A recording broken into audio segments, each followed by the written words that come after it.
Lo profundizamos en una entrevista en vivo. Son las 8:17. Damos la bienvenida al licenciado Bernardo Abad, él es concejal del Distrito Metropolitano de Quito.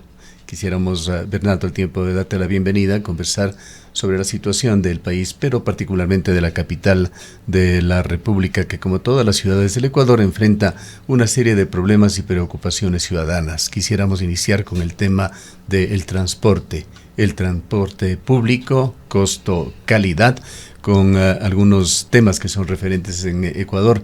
El metro de Quito, su funcionamiento y también el transporte público en buses, el viejo sistema del trolebús que vienen de la época del exalcalde Mauad, ha estado ya en declive y conocemos que se están incorporando buses eléctricos ahora a la capital de la República. Iniciemos por este proyecto.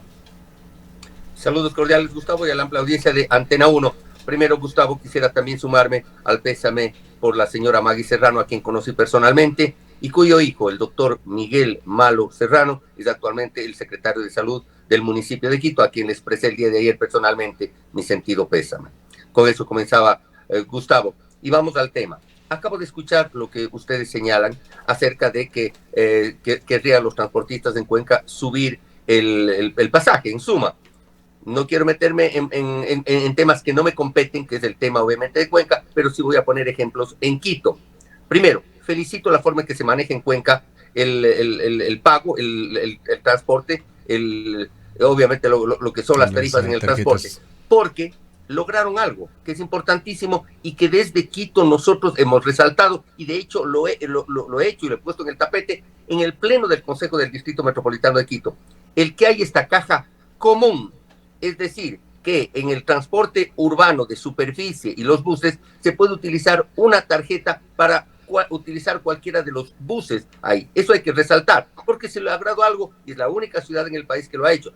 Quito le ha sido muy difícil y tendrá que llegar a aquello porque está dentro de una ordenanza expedida en noviembre de 2019 en que también normó los costos del pasaje, normó la forma para pagar, obviamente, pues el sistema integrado de transporte, en el cual está y es obligatorio que lo más pronto posible, estamos retrasadísimos en eso, haya una sola tarjeta para que el transporte público, tanto metro, que es la columna vertebral del transporte público, cuanto los buses de superficie, tanto los que son manejados por la ciudad, cuanto los buses privados que hacen el transporte público, tengan una sola forma de pago. Un sistema integrado de transporte. En Quito los costos son los siguientes: 35 centavos para el pasaje normal, 45 centavos cuando el pasaje sea para la movilidad eléctrica. El metro, por ejemplo, cuesta 45 centavos. Pero también se puso que el pago integrado, si alguien utiliza el transporte de superficie y luego entra al metro y viceversa, pues el costo del pasaje integrado será de 60 centavos. No hemos llegado a ese momento todavía, repito, estamos atrasados en aquello, pero se está trabajando. Lo que sí también resalto es que Cuenca ha logrado, y según tengo entendido, porque estaba conversando con algunos amigos de Cuenca, se está buscando que haya la integración también al respecto del transporte público, los buses, con el tranvía. Hay que resaltar aquello, funciona muy bien el tranvía. De hecho, cuando voy a mi ciudad, pues siempre utilizo el tranvía y me parece la forma más rápida, eficiente, limpia, segura de transportarse. En Quito necesitamos eso, es un buen ejemplo y lo he puesto de ejemplo en el Consejo del Distrito Metropolitano de Quito. Se han integrado ya 60 buses, habrá 30 más, es decir, 90 buses eléctricos que van a reemplazar, ya están reemplazando a los antiguos trolebuses que tienen más de 30 años y algunos de ellos están ya desguazándose porque obviamente ya son viejos en suma, con la diferencia de que los trolebuses tenían pértiga y tenían obviamente catenares, es decir, cables como tiene en una parte pues, el tranvía. Estos nuevos buses ya no se están utilizando con catenarias porque es bastante obvio pues la eficiencia y la tecnología y la ciencia ha avanzado, y los nuevos buses, trolebuses, están siendo básicamente, son buses eléctricos, y a eso pretendemos llegar, a que se incremente la oferta de transporte eléctrico ahora por parte del municipio, y esperemos que los transportistas privados puedan, pues ellos también han ofertado que han ofrecido, perdón, que van a entrar también con buses eléctricos, lo cual automáticamente les va a subir el monto, el pago, que sería de 45 centavos. También en Quito se están pidiendo incremento de tarifas, hay que analizarla porque recordemos, las tarifas o pasajes a nivel nacional son definidos por el Consejo, por las ciudades que tienen la competencia en el transporte, como es Cuenca, como es Quito. Y obviamente, pues eso es una decisión, voy a utilizar un término, una decisión política más que técnica, pero tiene que estar concatenado. No puede ser que sea solamente una decisión política y obviamente, pues podría ser que una decisión técnica vaya en contra de lo que significa, pues, la ayuda social, de lo que significa, pues, un tema socialmente viable, porque también hay que pensar en aquello. Entonces, los temas tienen que tomarse muy en cuenta y tienen que ser muy bien analizados. Repito, en Cuenca están pidiendo aquello, en Quito también están pidiendo Para concejal, de tarifas que todavía no se ha dado. Concejal Abad, buenos días. ¿Cuál es la situación financiera del metro en la ciudad de Quito? Hasta hace algunos meses se hablaba de que esta es crítica y este sería un tema necesario de ser analizado ahora que el presidente de la República ofreció la ampliación del metro hasta Calderón.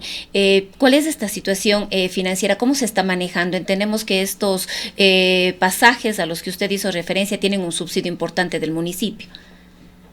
A ver, desde que se comenzó la construcción del metro, así como lo del tranvía, y hago esta comparación, no son muy buenas, pero es importante para que obviamente pues tengamos el contexto, se sabía que los pasajes tendrían un subsidio social, porque obviamente en ninguna parte del mundo, excepto creo que Singapur, los metros de los tranvías y el transporte público no tiene subsidio, es decir, en todo lado, excepto en esa ciudad, me parece, tiene subsidios. ¿Y por qué? Porque obviamente pues el transporte público es un servicio que a la final es compensado, el subsidio me refiero, por los beneficios sociales ciudadanos que tiene.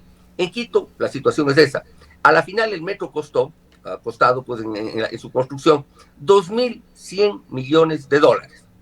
Y obviamente pues tenemos 236 millones de dólares que por 6 años tiene que llevar adelante, se le tiene que pagar a un operador internacional, Transtep de Francia, Metro Medellín. Y claro, para poder llegar a un equilibrio para la operación, se requiere obviamente que haya mayor número de usuarios, aunque el número de usuarios ha crecido impresionantemente. Estamos en alrededor de 250,000 viajes día. La capacidad instalada del metro es de más o menos 400,000 viajes día, es decir, está aumentando considerablemente y me parece que el equilibrio solo para pagar al operador, por si acaso, es pasado los 300,000 viajes diarios. Ahora, el metro tiene 22 kilómetros de largo, 15 estaciones, la estación 1 en Quitumbe, la estación 15 en El Labrador. Hace pocos días, el presidente de la República hizo un ofrecimiento, lo cual, y lo digo públicamente, felicito y agradezco al presidente Daniel Noboa que se comprometió a financiar desde el gobierno central el metro hasta Calderón, desde Labrador hasta Calderón, más o menos 8 kilómetros. Eso significará una inversión para la ciudad de unos 800, 900 millones de dólares. Pero sí lo dejo en claro, esa es una deuda que tiene el gobierno central con Quito, cuando desde la época del presidente Rafael Correa Delgado, quien ofreció pagar la mitad de la construcción del metro, no lo hizo. Y entonces aquí quedó, podríamos decir, un saldo de ese ofrecimiento que ahora lo está comprometiendo el presidente Daniel Noboa, por lo cual agradezco y felicito. Le he dicho personalmente al alcalde de Quito que me parece muy bien, porque ese dinero, que obviamente pues estábamos adelante para tratar de conseguirlo mediante créditos, podrán ser utilizados ya no en la construcción o la ampliación del metro, podrán ser utilizados en otras obras, podrán ser utilizados en otros temas de movilidad, sí, o en otro tipo, pero ya nos quedamos sin una deuda que podría llegar entre 800 y 900 millones de dólares. Sana envidia, Bernardo. Daniel Noboa por ese compromiso. Qué bien que traten hacia la capital de la República. Aquí estamos acostumbrados a las ofertas que nunca se cumplen. Tú recordarás esa oferta de Guillermo Lasso de absorber todas las deudas del tranvía, ¿no? El tranvía lo seguimos pagando los recordemos algo, los Gustavo, cuencanos. también ofreció que iba a poner 150 millones de dólares y 2 veces. nos quedó debiendo 300 millones de dólares. Bien, pero quedémonos en el transporte público en Quito. Claro. Quito tiene graves problemas, hay un exceso de vehículos particulares que le ha llevado incluso a la imposición de ese sistema pico y placa que continúa. ¿Qué concepción se ha adquirido allí en el Consejo Municipal de Quito con respecto a la importancia del transporte público, que es universalmente conocido, es el más eficiente desde un punto de vista económico y sobre todo ambiental?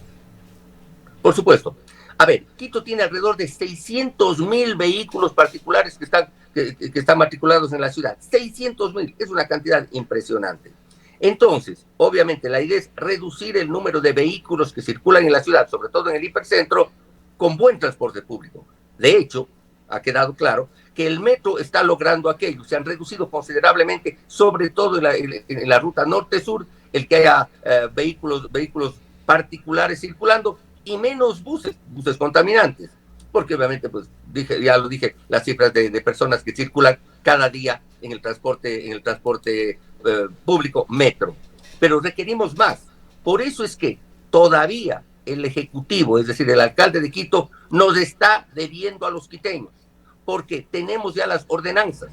Hay un plan maestro de movilidad aprobado el año pasado, por el cual debe hacerse una reingeniería de rutas y frecuencias, con licitación de estas rutas y frecuencias, para que en superficie haya pues una mejor distribución de pasajeros.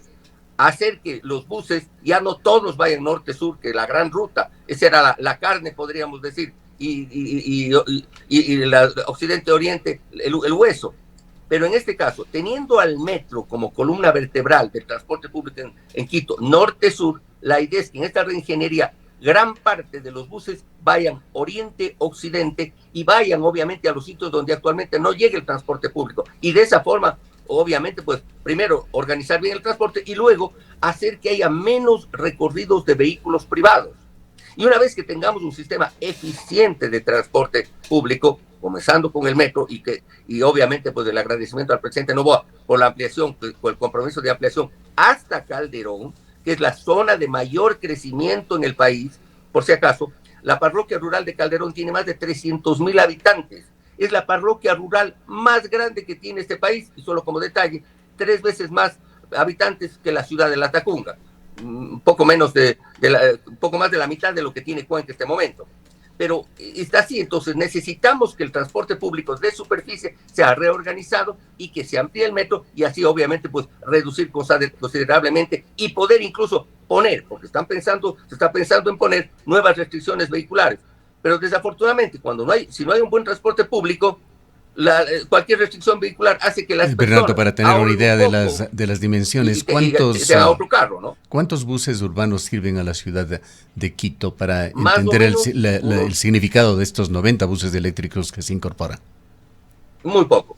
Hay alrededor de 2.500 buses que sirven a la ciudad. La ventaja de estos 90 que van a ser, digamos, los que están reemplazando al trole, es que tienen vías exclusivas. Entonces, una gran ventaja porque siempre los troles están llenos. Y obviamente con las vías exclusivas es mucho más corto el tiempo de transporte. Entonces, claro, esa sí es una ventaja. En un momento dado, la idea es que se sigan ampliando el número de unidades para las vías exclusivas que son manejadas por el distrito metropolitano. Bien. ¿Cómo van los otros temas? Hay quejas frecuentes, se acusa al municipio de Quito de una mala administración en general. También escuchamos diariamente con nuestra emisora colega, de la cual retransmitimos algunos noticiarios, FM Mundo, de falta de arreglo en las calles de Quito, los problemas clásicos de las ciudades. Pero también hay problemas generales de Ecuador que afectan, inciden también en forma fuerte en la capital de la República, como la seguridad y el desempleo. Voy al tema de lo que está haciendo la ciudad. Desafortunadamente, no es una administración suficientemente eficiente. Alrededor del 70% fue la ejecución presupuestaria con la que se terminó el año 2024. De hecho, un grupo de concejales, 9 de 21 para ser exactos, no estuvimos de acuerdo en el presupuesto y no abstuvimos de votar, porque justamente decíamos, ¿para qué vamos a aprobar un presupuesto que a la final no se cumple y teniendo de promedio un 70% de ejecución presupuestaria? Le falta, y obviamente es público notorio, le falta obviamente mayor eficiencia a la alcaldía municipal, que en muchos casos se ha dedicado más bien a la politiquería y a los temas electoreros.